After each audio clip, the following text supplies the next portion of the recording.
पिछले 1.5 महीने तक हम लोग होरी नाटक को लेकर चर्चा कर रहे थे और गोदान पर आधारित यह प्रेमचंद का नाटक, जिसने विष्णु प्रभाकर ने इसका नाट्य रूपांतरण किया और भारत को कृषि प्रधान देश कहा जाता है और इसी कृषि प्रधान देश के भीतर जिसका मूल आधार किसान है, उसको एक दयनीय, पीड़ित, शोषित जिंदगी जीने के लिए मजबूर किया जा रहा है। और जिस तरीके से होरी दर्दनाक हादसों और हादसों के बाद मृत्यु पाता है, यह एक भयावह परिस्थिति भारत के भीतर के किसानों की हमें दिखाई देती है। न केवल ये प्रेमचंद द्वारा लिखे गए उपन्यास और विष्णु प्रभाकर जी द्वारा रूपांतरित किए नाटक के भीतर यह वर्णन है, उसी तरीके से कई लेखक, कई साहित्यकारों ने, कई समीक्षकों ने, कई विचारक, कई विद्वत्जनों ने इन हालातों पर प्रकाश डाला है।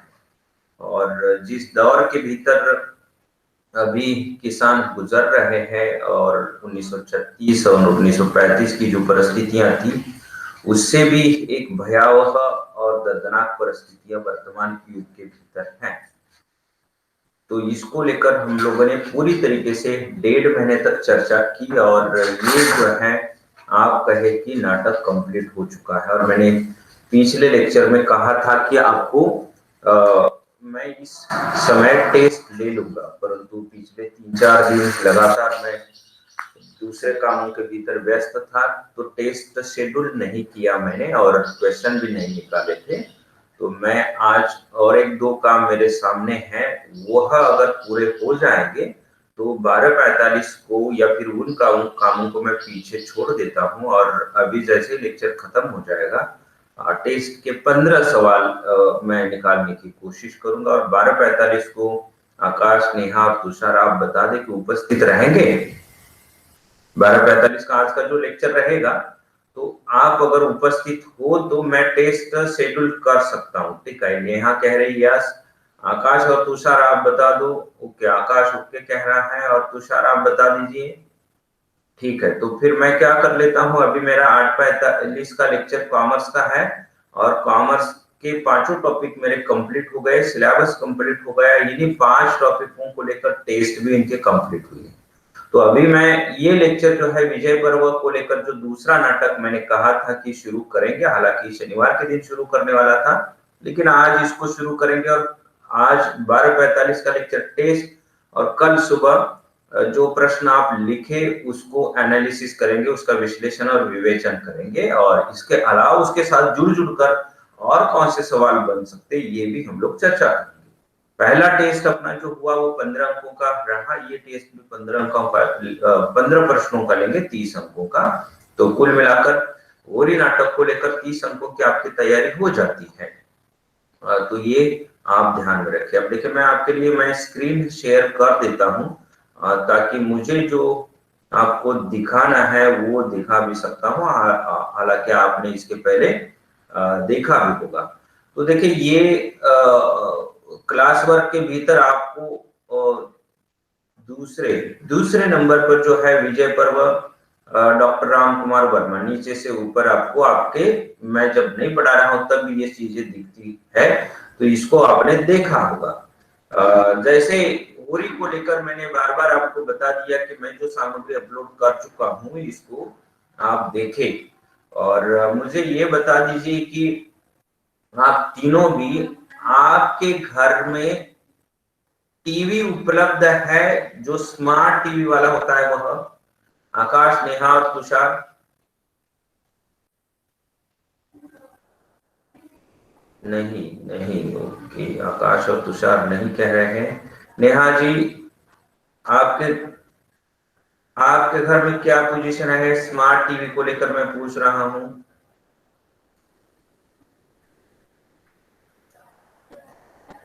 नेहा, तुरंत बता दो ताकि मैं, मुझे जो बताना है वह मैं ठीक से आपको बता पाऊं। नेहा, मेरी आवाज सुनाई दे रही है आपको? ठीक है, जब तक मैं बात करूं, नेहा हो सकती है चैट बॉक्स के भीतर उत्तर दे देगी। तो ठीक है, आकाश और तुषार आपके घर में नहीं है उपलब्ध, हो सकता है जनरल एलईडी टीवी वगैरह होगा। कोई बात नहीं, इसलिए मैं पूछ रहा था कि अगर उसके साथ आपको पेन ड्राइव जोड़ने की जो व्यवस्था है वह अगर होगी तो आप उसको जोड़ सकते हैं। और ये जो चीजें मैं अपलोड कर चुका हूं, इसको आप यूट्यूब के लिंक दिए हैं तो फिर डाउनलोड करके पेन ड्राइव के माध्यम से देख सकते हो। लाइव टीवी पर आप यूट्यूब भी चला सकते हैं और यूट्यूब से ये चीजें देख भी सकते हो, या समझ लो आप टीवी पर वो इंटरनेट जोड़कर अकाउंट साइन इन कर रहे हो, जैसे मोबाइल में करते हो उसी तरीके से टीवी पर भी आप साइन इन कर सकते हो। और वहां साइन इन करके फिर आप ये मेरा लिंक, जो मैंने लिंक आपको दे दिए, इसको क्लिक करेंगे तो सीधे जो है ये आपको दिखेगा टीवी पर। तो उस नाते मैं ये आपको बता रहा हूं, तो ये ध्यान में रखें आप। परंतु इसमें यूट्यूब के लिंक केवल है, कुछ हो सकता है कभी कभार हट भी जाते हैं, परंतु हट गए तो यहाँ भी दिखना बंद हो जाता है। यहाँ अगर दिख रहा है तो इसका अर्थ है ये यूट्यूब पर उपलब्ध है और ये चीजें सीधे आप टीवी पर देख सकते हैं। अगर टीवी पर आपको देखने का मौका नहीं है और इंटरनेट कनेक्टिविटी मोबाइल को लेकर मुश्किलें होती है तो टीवी को लेकर भी ज्यादा मुश्किलें हो जाएगी। और समझ लीजिए बाकायदा आपके घर में इंटरनेट अच्छे स्पीड का है और फिर सभी इंस्ट्रूमेंट यूज हो रहे हैं तो वो हो सकता है, लेकिन मोबाइल डाटा के माध्यम से आप इस्तेमाल कर रहे हो तो मुश्किलें बढ़ जाती है। ठीक है, ये चीजें आप मोबाइल पर देखने की कोशिश करिए। सारे के सारे लिंक यूट्यूब के हैं। थोड़ा सा आप इन बातों को लेकर सजग रहे कि ये पूरा का पूरा देखने का मौका मिले ना मिले, या इसको जो समझ लो ये चक्रवर्ती अशोक सम्राट, ये जो है ये 72-73 एपिसोड का ये कार्यक्रम है और एक एपिसोड 1-1 घंटे का है। तो 72 घंटे आपको अशोक के जीवन को लेकर देखने का मौका मिलेगा। लेकिन ये जो है बचपन वाले अशोक जो राजगद्दी तक का सफर कर रहे थे उसको लेकर है, लेकिन हमारे नाटक में जो है वो राजगद्दी पर बैठ चुके हैं पहले वाले संघर्ष को पार करके, और फिर राजगद्दी पर बैठकर एक अच्छा राजा बनने की जो कोशिश उनकी होती है और वो भारत के एक आदर्श राजा बनते हैं। और फिर उसके बाद एक लड़ाई और फिर उसके बाद एक वीरान अवस्था और फिर वहां से होकर मन की शांति ढूंढने की उनकी कोशिश, ये इस नाटक का विषय है। लेकिन ये जो चक्रवर्ती अशोक सम्राट ये वाला जो हिस्सा है वह उसके पहले वाला है, लेकिन आपको पृष्ठभूमि पूरी तरीके से पता चलेगी क्योंकि हमारा देश जिस के प्रतीकों के साथ आ जाता है उसमें अशोक का बहुत बड़ा योगदान है। अशोक चक्र को लेकर, अशोक स्तंभ को लेकर, ये जो हमारे प्रतीक चिन्ह है जो तिरंगे पर है या फिर नोटों पर जो सत्यमेव जयते को लेकर जो बात की जाती है और अशोक स्तंभ की बात जो की जाती है, तो ये प्रतीक अशोक के राजकाल के भीतर के हैं। और फिर एक तात्विक चिंतक होने के नाते जो कुछ इन्होंने देन दे दी वह आज भी हमारे देश की मूल पृष्ठभूमि और मूल निधि है। तो उस नाते ये बचपन में जो तकलीफ है और संघर्ष अशोक को ने पार की, तो वो चीजें जो है यहाँ पर आपको पता चलेगी। अगर ये इतना आपको लगता है कि भाई ये कब देखिए क्या करें, मैंने ये 1 2 3 4 1 2 3 4 5 10 11 एपिसोड ही यहाँ पर मैंने अपलोड किए हैं, ये आप ध्यान में रखिए। लेकिन ये इसके लिमिटेशन है, यहाँ आप 20 ही लिंक दे सकते हो, 20 से ज्यादा नहीं। उसके पहले मैं पीडीएफ फाइलें वगैरह अपलोड कर चुका हूँ, नतीजन ये इसको 11 लिंक मिले, 9 पहले खर्च हो गए। तो 72 पूरे के पूरे एपिसोड 73 एपिसोड है, ये आप ध्यान में रखिए। लेकिन यहाँ जो पहले वाले 2 हिस्से हैं, भारत एक खोज 13 नंबर का भाग अशोक सम्राट अशोक को लेकर, और फिर भारत एक खोज 14 नंबर का ये एपिसोड।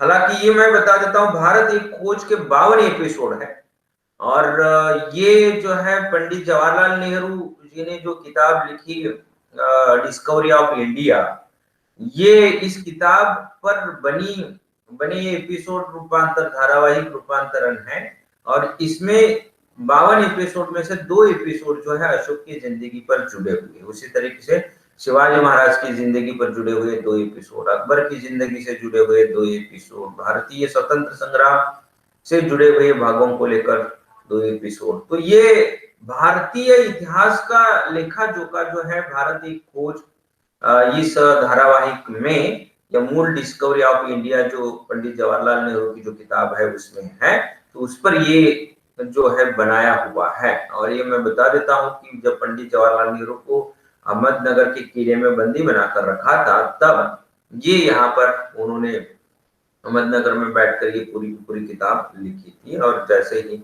आजादी मिल जाती है तो ये किताब उसके पहले चर्चा में रही, आजादी मिलने के बाद फिर इसको जो है आप कहे कि रूपांतरित किया गया। अभी भी ये धारावाहिक जो है अलग अलग चैनलों के भीतर चलती है, इतने सारे चैनल्स हैं तो वहां पर ये चलती है। तो ये लगातार चली थी, रोज 1 घंटे का, सप्ताह में एक बार 1 घंटे का एपिसोड, ये 1 घंटे का है।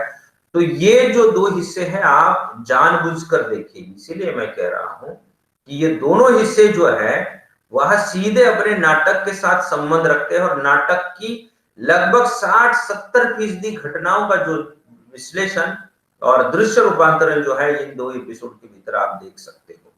तीसरा जो है ये यूट्यूब का ही लिंक है, और ये एबीपी माझा का शायद, हाँ एबीपी माझा का ही है। ये जो है उसी तरीके से भारतवर्ष को लेकर चला था तीसरा एपिसोड, और अशोक के जिंदगी पर फिर दोबारा आधारित है।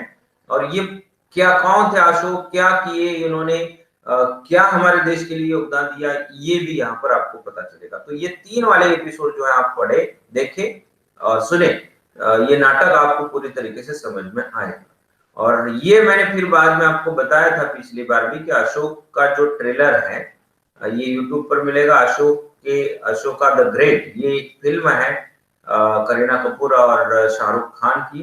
ये फिल्म आप पैसे देकर देख सकते हो, अगर डाउनलोड करने का आपको मौका मिल रहा है तो एक बार देख लीजिए, लेकिन यूट्यूब पर डाउनलोड के लिए नहीं है। 1 मिनट में जरा थोड़ा सा ये आपको बता देता हूँ, दूसरी जगह पर मिल जाता है क्या डाउनलोड के लिए, तो वहां से भी आप डाउनलोड कर सकते हैं, या मोबाइल पर अगर आप फिल्में जहां से डाउनलोड करते हो देखने के लिए, नई जो फिल्में आ गई है तो उस जगह पर से भी आप ये फिल्म मिल रही है अशोका द ग्रेट।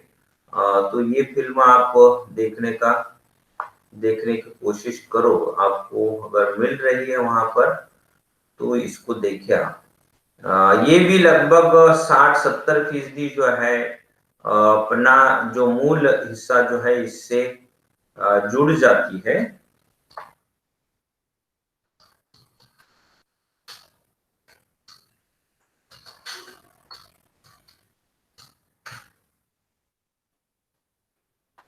साल जो है, हाँ ये देखो है उपलब्ध, ये टोरंट पर उपलब्ध है अशोका द ग्रेट। और इसमें जो है एक जो है 1.57 MB मतलब 1.5 GB है, और एक 500 MB की है 695, मतलब ये जो है HD में नहीं है, ये HD में होगी, 1.5 GB की दिखा रही है, 1.5-2 GB की जो दिखा रही है वो HD में उपलब्ध होगी। तो हो सके तो मैं क्या कर लेता हूँ, बाद में डाउनलोड कर देता हूँ। तो आप देखिए, मैं आपको ये दिखा दिया, आपने देखा ये अभी, आकाश, तुषार और नेहा,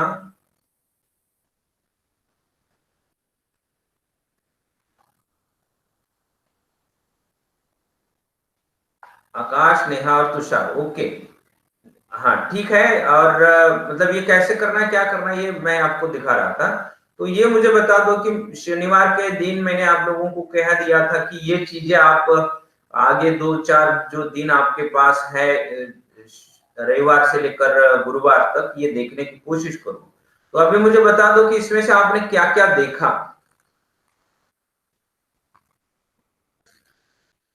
आकाश, नेहा और तुषार, आप मुझे बता दो कि आपने इसमें से क्या क्या देखा है।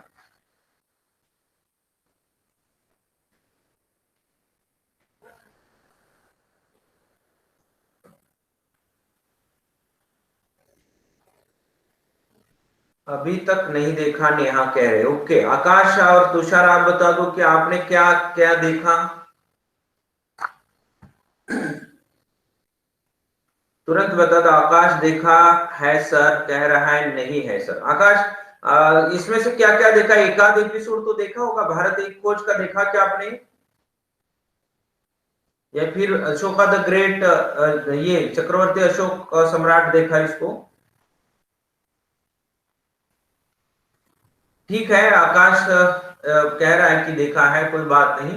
तो आप देखिए कि मैं आपको बता देता हूं कि इसको देखे, ताकि हम लोग जो एक समान स्तर पर होली को लेकर चर्चा कर रहे थे, मैं आपको बार बार बता रहा था कि देखो देखो देखो, इसलिए देखो बोल रहा था कि कई चीजें जो है पहले से आपके पास उस नाटक से जुड़ी हुई और उस मूल मूल उपन्यास की कहानी से जुड़ी हुई पहुंच जाती है, तो विषय समझने और समझाने में आसानी हो जाती है। तो आपको पढ़ना नहीं है, पढ़े तो और अच्छा है। विजय पर्व ये पीडीएफ फाइल मैं अपलोड कर चुका हूँ, ये अगर पढ़ेंगे तो बहुत अच्छा है।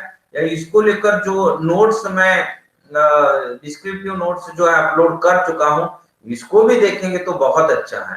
तो बेहतर यही होगा कि आप मैं पढ़ा रहा हूँ उसके पहले अगर पढ़ेंगे तो आसानी होगी हमें समझने के लिए और मुझे समझाने के लिए। तो ये चीजें जो है आप जब समय दर समय मैं बता रहा हूं तो आप करते जाइए। और नाटक के जो यूट्यूब के लिंक जुड़े हैं उसको देखिए। नाटक को कोशिश करें पढ़ने की। आपको नाटक तकलीफ देगा, 3 अंकों का नाटक है, क्योंकि आपके ऐतिहासिक संदर्भ उतने मजबूत नहीं होंगे अशोक को लेकर, अशोक के जीवन को लेकर और अशोक के कालखंड को लेकर, क्योंकि ये बहुत पहले वाला इस कालखंड है। ये ईस्वी सन पूर्व 300 से लेकर 200 वर्षों का जो कालखंड है, 274, 73, 270 ईस्वी सन पूर्व के पहले की घटना है। तो आप ध्यान में रखें कि आज से 2,2500 वर्ष पहले, मतलब 2,250 वर्षों पहले की ये कहानी और संदर्भ है। नतीजन वहां की उस संदर्भ हमारे लिए उतने हमारे पास पहुंचते नहीं है, या हम लोग जब से पढ़ रहे हैं तब वह नहीं आता इतिहास के भीतर। थोड़ा बहुत आशा अशोक का कलिंग विजय को लेकर, या फिर अशोक उसके बाद बुद्ध बने उसको लेकर ये संदर्भ आ जाते हैं, लेकिन विस्तृत नहीं आता। आप इतिहास को जब पढ़ेंगे, इतिहास को जब पढ़ रहे होते हैं, तभी ये विस्तृत तरीके से आ जाता है। या अशोक को इतिहास में पढ़ते वक्त आपको लगा कि अरे यह आदमी तो अद्भुत है, ये हमारे देश के भीतर की एक संपत्ति और निधि है और इसकी जानकारी हमें हासिल करनी चाहिए, तो आप अगर रुचि के साथ इसको पढ़ रहे हो तो बाकी सारी चीजें आपको पता चलेगी। परंतु ये बहुत कम बच्चों के साथ और बहुत कम लोगों के साथ संभव होता है, इतनी रुचि उनके जीवन के प्रति। तो अभी आपको जो इतिहास यहाँ से आगे पढ़ाया जाएगा, इतिहास विषय आपका है, तो यहाँ पर अशोक की जिंदगी पर बहुत चीजें आपको पता चल सकती है। ठीक है, अभी नाटक है तो नाटक के माध्यम से ये चीजें आप देखें। या मैं आपको बता दूं कि अशोका द ग्रेट जिस तरीके से बता दिया, ये वैश्विक स्तर पर जो फिल्में बनती है ना, उनमें से चुनिंदा फिल्मों के भीतर ये ऐतिहासिक फिल्में, कुल मिलाकर सभी फिल्मों के भीतर नहीं, ऐतिहासिक फिल्मों के भीतर इस पर काफी चर्चा हुई।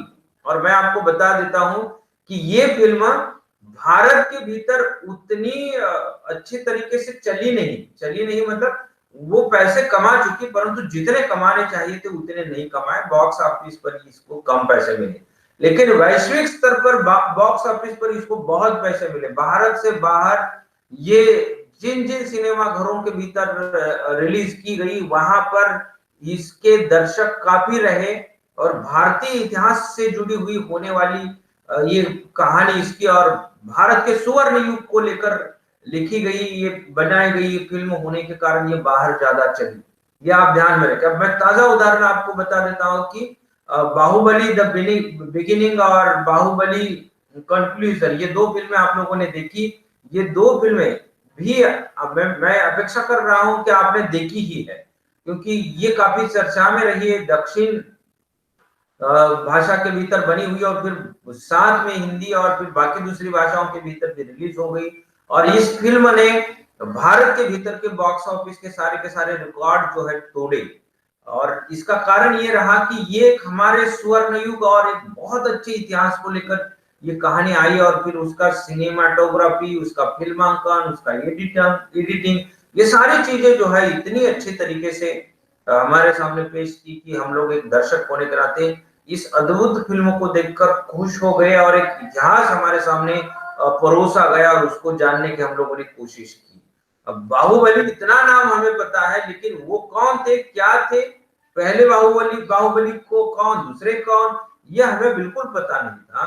तो ये फिल्म देखने के बाद ये चीजें पता चली। तो आप उसी तरीके से अशोका द ग्रेट, ये फिल्म भी ग्रेट है, आप ये ध्यान में रखें। तो इसको देखने की कोशिश करें ताकि अशोक की जिंदगी से जुड़ी हुई वो सारी चीजें, हालांकि वो पूरा का पूरा संपूर्ण सत्य इतिहास नहीं है, कुछ फिल्म बनाते वक्त कुछ तथ्यों को तोड़ा जाता है, उसमें कमर्शियली मसाला जो होता है, बाजारीकरण के भीतर का जो मसाला होता है, तो वो मसाला भरने की कोशिश की जाती है ताकि दर्शक आकर्षित हो और दर्शकों को खुशी मिले, मनोरंजन भी हो और ज्ञान भी मिले, ये अपेक्षा होती है।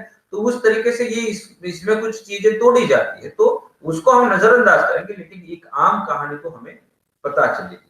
अब देखिए, मैं नाटक को पढ़ाने का तरीका आपको बता देता हूं कि इसके इंट्रोडक्शन के जो पन्ने हैं, लगभग 20-22 पन्ने हैं। तो मैं इसको पढ़ाते पढ़ाते आपको विश्लेषित करूंगा, क्योंकि क्योंकि ये पूरे नाटक पर प्रकाश डालता है और ये संपूर्ण और ठीक ढंग से डालता है। इसको आपने व्यवस्थित पढ़ा, प्रस्तावना को, इसके इंट्रोडक्शन को, इसकी भूमिका को, तो आप नाटक को बड़ी आसानी के साथ समझ सकते हैं। इसीलिए मैं इसको बारीकी से पढ़ाऊंगा। लेकिन इसको पढ़ाने से पहले मतलब आपको बता देता हूं कि ये पढ़ाऊंगा, फिर भाग 1, अंक 1, अंक 2 और एक अंक 3 इसकी एक सामान्य कथा और कहानी बताकर इस नाटक को जल्दी कंप्लीट भी करेंगे। लेकिन ये नाटक जो है कौन से वाक्य पर आधारित है, ये आपको बता देता हूं। वह वाक्य हमारे लिए संपूर्ण नाटक में एक टैगलाइन रहेगा, एक हमारा संदर्भ वाक्य रहेगा, रेफरेंस वाक्य। इसी वाक्य पर केंद्रित ये नाटक है। तो ये वाक्य अभी आपके स्क्रीन पर दिख रहा है। यह विजय कलिंग पर अशोक की विजय ही नहीं, हिंसा पर अहिंसा की विजय है, क्रूरता कर पर दया की विजय है, क्रूरता पर दया की विजय है। इसलिए इस नाटक का नाम विजय पर्व रखा हुआ है। अब देखिए, ये 2 वाक्य इसमें महत्वपूर्ण है। ये कलिंग पर अशोक की विजय नहीं है, तो किसकी किस पर विजय है? हिंसा की अहिंसा पर, और क्रूरता पर दया की विजय है। तो ये आप ध्यान में रखें, आदमी हमेशा हिंसा से अहिंसा की ओर जाना चाहता है, आदमी हमेशा क्रूरता से दया की ओर जाना चाहता है। और दया और अहिंसा, ये दोनों चीजें इस नाटक में और अशोक की जिंदगी में जीत चुकी है, ये आप ध्यान में रखेंगे। और अशोक ने अपने जिंदगी में राजगद्दी को पाया बड़ी ईमानदारी के साथ, काबिल है इसीलिए पाया। लेकिन काबिल है इसीलिए पाया ये कह सकते, लेकिन आगे चलकर अशोक के लिए उसके भाई सौतेले, सगा नहीं, सौतेले भाई गद्दी की स्पर्धा के भीतर थे, तो ये सारे के सारे दुश्मन बने। और अशोक का सपना था कि भारतवर्ष को संपूर्ण भारतवर्ष बनाया जाए। ये छोटे छोटे राज्य जो है ना, इसको हम भारतवर्ष में तब्दील करें और एक संपूर्ण बहुत बड़ा देश, और अशोक ने उस तरीके से वह बड़ा देश बनाया भी। तो ये आप ध्यान में रखें। तो ये जो है वाक्य उससे जुड़कर आ जाता है। और फिर अशोक अपने सारे सौतेले भाइयों को मार देता है, और फिर आसपास के राज्यों को जो है, हालांकि इनको मारना नहीं चाहता वो उनको 1 मौका, 2 मौका, 3 मौके, 4 मौके दे देता है कि आप सुधर जाए, परंतु वो सुधरते नहीं और समय दर समय अशोक को मारने की कोशिश करते हैं और अशोक के विरोध में षड्यंत्र करते हैं। तो इससे परेशान होकर, थक कर इन्होंने इनको मारा, ये बात अलग है। और इसके बाद इन्होंने अंदरूनी कलहों को और अंदरूनी राजनीतिक कुटिलताओं को जब खत्म किया, तो अपने राज्य को फैलाना, उसके साथ भी ये कर रहे थे, फैलाना शुरू कर दिया। और फिर कलिंग के साथ एक जबरदस्त युद्ध इनका हुआ। वह आप कहें कि वैश्विक स्तर पर और भारत के भीतर के जो चुनिंदा